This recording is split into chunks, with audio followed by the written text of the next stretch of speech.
Wa id akhadzallahu mitsaqan nabiyyina lama ataitukum min kitabin hikmah thumma ja'akum rasulun musaddiqun lima ma'akum la tu'minun nabihi wa la tansurunnah. Allah bagi tahu, wahai Rasulullah, ingatlah ketika mana dahulu Allah telah mengambil perjanjian kepada seluruh para nabi, seluruh para rasul. Tidak ada seorang nabi, tidak ada seorang rasul yang dilantik oleh Allah, melainkan ketika dia nak dilantik, dia mesti ada baca satu perjanjian khusus. Dia mesti baiat, mesti terima perjanjian ni. Kalau dia terima baiat ni, baru boleh jadi nabi, baru boleh jadi rasul. Sama macam kita lah, kalau nak lantik yang di Pertuan Agong, nak lantik Perdana Menteri, ada dia punya watikah khusus yang perlu dibaca, perjanjian, sumpah dia punya perjanjian khusus itu. Nah, para nabi pun begitu juga. Antara yang Allah SWT ambil sumpah, Allah jelaskan dalam Quran ini. Akhadzallahu mitsaqan nabiyyin. Allah ambil perjanjian daripada para nabi.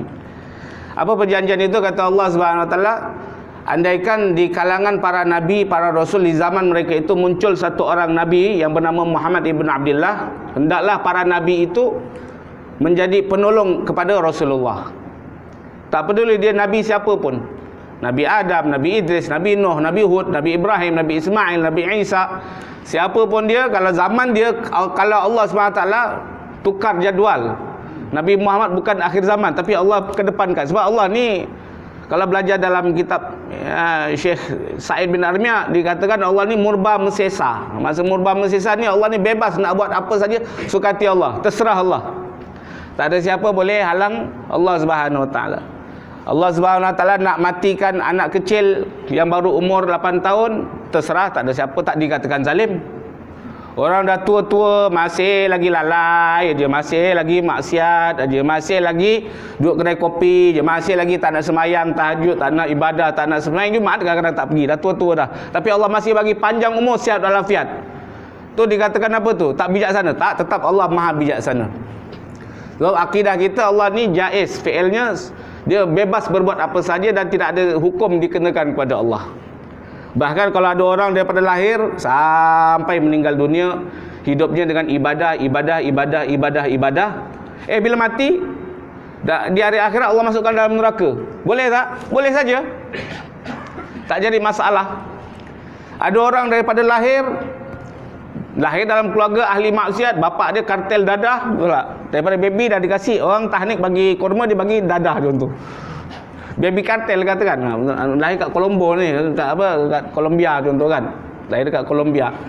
Tahnik dia pakai dadah tu, sampai membesar anak tu, sampai jadi toke dadah, sampai jual perempuan, perdagangkan manusia, menguasai dunia kejahatan, dunia kongsi gelap, semua dia jadi bosnya sampai mati. Tiba-tiba hari akhirat Allah bangkit masuk dalam syurga bersama para nabi. Boleh tak? Dalam akidah Ahlussunnah wal Jamaah boleh saja. Tak ada siapa boleh halang Allah Subhanahu Wa Taala. Kerana dipanggil jaiz akli, sesuatu yang harus secara hukum akal. Kerana dia Tuhan, dia yang menciptakan. Syurga hak milik dia, neraka hak milik dia, bukan hak milik nenek moyang kita. Syurga bukan kita punya, bukan nenek moyang kita punya. Jadi suka hati Allah. Macam ni handphone saya punya kan, saya nak jentik dia ke, saya nak masuk dalam poket ke, saya nak dudukkan ke, saya nak baling ke, tak ada hal, saya punya kok. Tapi kalau cuba Haji Zaki punya, pinjam handphone, saya pergi ketuk, tak boleh, bukan hak milik saya. Saya dipanggil zalim, tak betul, gila, betul tak? Oh, hak milik orang kok dibuat suka hati. Tapi kalau hak milik sendiri, tak ada hal. Syurga hak milik Allah, neraka hak milik Allah, kita hak milik Allah. So kalau Allah nak masukkan orang ahli maksiat dalam syurga, suka hati Allah. Kalau Allah nak masukkan kita yang baik-baik ni dalam neraka, suka hati Allah, terserah Allah. Dan tetap Allah Maha Adil namanya. Hanya memang ada di dalam Al-Quran, Allah bagi tahu, orang yang berbuat baik dan beramal soleh dan meninggal dalam keadaan yang beriman, maka dia akan dimasukkan ke dalam syurga bersama para nabi. Allah janji dalam Quran. Dan Allah juga janji orang yang ahli maksiat akan masuk dalam neraka. Maka insya-Allah Allah ini tidak akan berdusta. Tidak mungkin seorang Tuhan berdusta.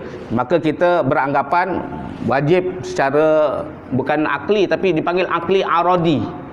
Tadinya jaiz-jaiz saja, harus-harus saja. Tapi bila ada nas Al-Quran mengatakan orang yang mati bawa iman dalam syurga, maka pastilah dia masuk dalam syurga. Ini secara hukum wajib akli aradi dipanggil. Asal mulanya si jaiz, harus, tapi bila ada nas Quran dah jadi pasti akan masuk syurga.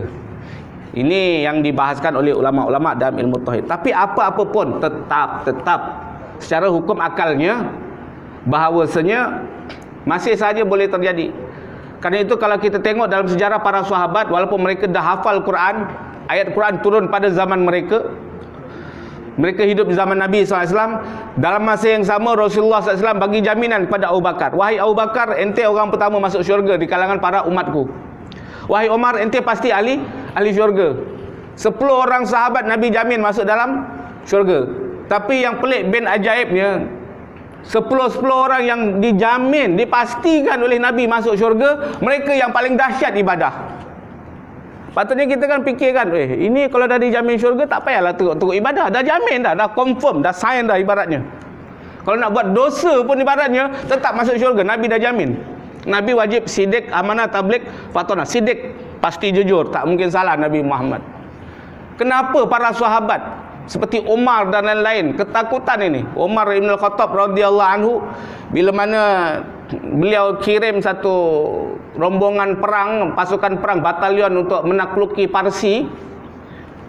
Akhirnya Sa'ad bin Abi Waqqas dah menang kan. Dia kirim satu orang tentera biasa naik kuda pacu laju. Kamu berangkat wahai tentera ke negeri Madinah, cari Amirul Mukminin Umar Ibn Al-Khattab radhiyallahu anhu. Bawa kabar gembira kepada beliau. Zaman tu tak ada handphone, tak ada email, tak ada apa semua. Maka terpaksa pakai kuda laju. Kau bawa surat ini, bagi kabarkan berita gembira kepada Amirul Mukminin Umar Ibn Al-Khattab yang ada dekat Madinah. Allah dah bagi pertolongan, kemenangan kepada kaum muslimin terhadap tentera Parsi. Maka tentera itu pun pacu kuda dengan laju. Ini tentera-tentera biasa. Mungkin dia ni orang yang bukan berasal daripada negeri Madinah. So dalam sejarah kata ulama, dia tak pernah berjumpa dengan Amirul Mukminin. Dia tak pernah tengok muka Umar Ibn Al-Khattab. Yang dia pernah tengok bos dia, panglima perang dia, Sa'ad bin Abi Waqqas, itu saja.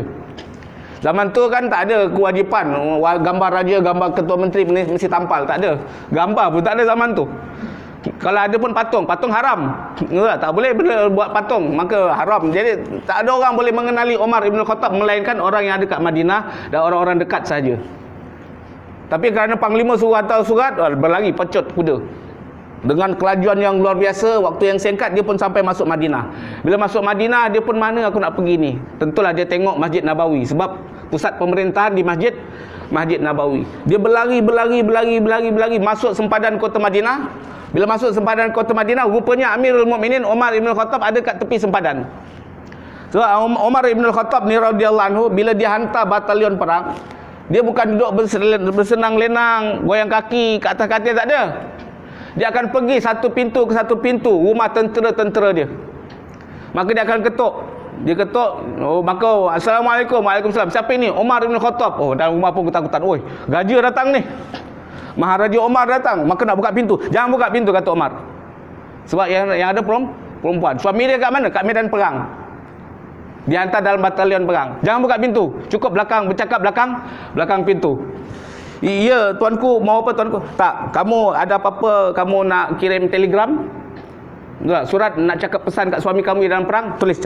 Maka beliau sendiri, bukan ada sekretari, tak ada. Beliau sendiri tulis.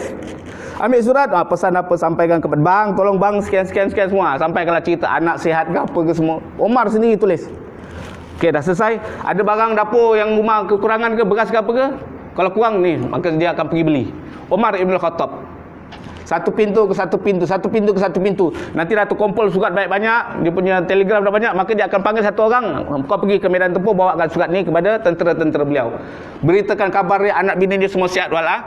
Ini Umar Ibn Khattab radhiyallahu anhu. Padahal Nabi dah janji dalam syurga. Bahkan kata Nabi, dia bukan ahli syurga lagi, dia penghulu Sayyida Kuhulil Jannah. Penghulu orang-orang dewasa dalam syurga. Kalau anak muda, kalau para remaja, ketua dia Hasan dan Husain. Kalau ketua orang dewasa dalam syurga, kata Rasulullah, Abu Bakar dan Umar, ketua dia. Bayangkan tu. Tapi ibadah dia tu kita ngeri dengar, takut kita dengar. Dah jadi maharaja macam tu. Maka ketika dia sibuk daripada satu pintu ke satu pintu kat sempadan kota Madinah, Dia tengok ada satu orang tentera, pecut laju daripada arah luar negeri Madinah. Maka dia dah buat agak, ni mesti yang bawa berita daripada medan tempur di Qadisiyah di Parsi, oleh Sa'ad bin Abi Waqqas. Maka beliau pun bekerja, naik kuda dia pecut. Yang tentera berlari laju pecut, nak cepat sampai ke Madinah, nak bawa kabar gembira, nak gembirakan hati Amirul Mukminin. Umar pula kat belakang duk kejau dia. Sedangkan dia tak kenal yang kejar dia belakang siapa. Dia kata, siapa orang tua lebay ni duk kejau aku ni, nak ajak lomba ke? Nak ajak lomba ke apa kan? Makin dia laju, makin Sayyidina Umar pun laju. Makin dia laju, makin Sayyidina Umar pun laju. Maklum dia tak kenal yang kejar dia tu siapa. Cubalah Haji Zaki bawa motor, tiba-tiba belakang Ketua Menteri duk kejau, nak bercakap dengan Haji Zaki. Apa cerita? Padahal tak kenal pun. Tengah-tengah bekerja tu, tiba-tiba orang ramai pun baru sedar. Maka orang kata, ya rojul, weh lelaki, give, berhenti. Fa inna amiral mu'minin ajri wara'ak. Berhenti, fulan. Berhenti. Amirul Mukminin Maharaja Umar sedang berjalan di belakang kau, kejar kau tu. Menggeletar langsung. Brek habis lah, berhenti. Langsung serta-merta turun daripada kuda. Maka beliau pun berkata, ampun tuanku Amirul Mukminin, maafkan saya ya Amirul Mukminin, maafkan saya ya Amirul Mukminin, ana la a'rifuka, saya tak kenal tuanku, maafkan saya, kurang ajar saya pula dikejar-kejar di belakang tuanku kan. Kata Amirul Mukminin, mahlan ya akhi, tenang wahai saudaraku, bertenang, jangan takut, saya ni orang biasa juga sama macam kau. Ketahuilah, kata Umar Ibn Al-Khattab, demi Allah, kalau ada seekor keldai tergelincir, kaki dia terpeleset di jalan-jalan di kota Iraq, nanti di hari kiamat Allah akan pertanyakan kepada saya, lima lam tuslil lahul tariq ya Umar. Allah akan bertanya kepada saya, hei Umar, apa kau buat jadi Amirul Mukminin, sedangkan ada seekor himar di kota Iraq, jauh daripada Madinah 1000 km, tergelincir gara-gara jalannya tak cantik, jalannya berlubang, gara-gara engkau tak perhatikan jalan yang baik untuk rakyatmu. Kata Umar, ini bukan satu kebanggaan saya jadi Amirul Mukminin, satu beban berat. Jangankan kata manusia, kalau ada keldai tergelincir kat jalan raya gara-gara lubang jalan tak cantik, saya tak perbaiki, bukan dekat negeri saya, kat ujung sana tu, negeri Iraq tu, Allah akan tanya saya, wahai Umar, apa kau buat jadi pemimpin? Apa yang kau perbuat untuk memperbaiki rakyat-rakyatmu? Ini bukan satu kebanggaan, jadi kamu tenang aja, jangan takut. Ada apa berita? Kabarkan kepada saya. Cepat. Absyir ya Amirul Mukminin. Bergembiralah wahai Amirul Mukminin. Sesungguhnya Allah dah bagi kemenangan kepada tentera Muslim di Qadisiyah, di negara Parsi. Alhamdulillah, sujud syukur Sayyidina Umar Ibn Khattab. Ini orang yang dijanjikan masuk syurga oleh Nabi SAW. Tapi sebegitu dahsyatnya ibadahnya, sebegitu takutnya kepada neraka. Padahal apa dia tak yakin dengan janji Nabi? Apa dia tak percaya dengan janji Rasul? Mereka yakin, mereka percaya, tapi dalam masa yang sama mereka tetap tahu Allah murba mesesa. Allah ni bebas nak buat apa saja. Walaupun Allah dah kata kau akan masuk syurga, kalau Allah kata tak nak lah, aku nak cancel lah, kau masuk neraka je, boleh saja terjadi. Kerana inilah yang menyebabkan mereka sangat takut kepada Allah Subhanahu Wa Taala. Walaupun dah ada nas Quran, nas hadis, saya pasti begini. Tapi Allah ni kita tak boleh nak teka. Allah ni kita tak boleh nak tebak, tak boleh nak baca. Allah ni maha segala-galanya. Kerana itu sentiasa mengekalkan rasa takut kepada Allah Subhanahu Wa Taala. Jadi kembali kepada perjanjian para nabi tadi. Maka Allah Subhanahu Wa Taala bagi tahu kepada para nabi, "Hai para nabi, andaikan di zaman kamu tiba-tiba Allah tukar jadual, patutnya Nabi Muhammad di akhir zaman, Nabi terakhir, tiba-tiba Allah munculkan di zaman kamu, dan kamu ada pada zaman itu, wajib kamu menjadi penolong dia, pembantu dia. Bukan jadi Nabi, bukan jadi ketua, kamu jadi kadamnya Nabi Muhammad SAW. Kalau kamu terima perjanjian ini, baru boleh jadi Nabi, baru boleh jadi Rasul. Tak ada, maka tak akan jadi Nabi, tak akan jadi Rasul. Ini yang Allah SWT berikan kabar gembira kepada setiap para nabi tentang keagungan Nabi Muhammad sallallahu alaihi wasallam.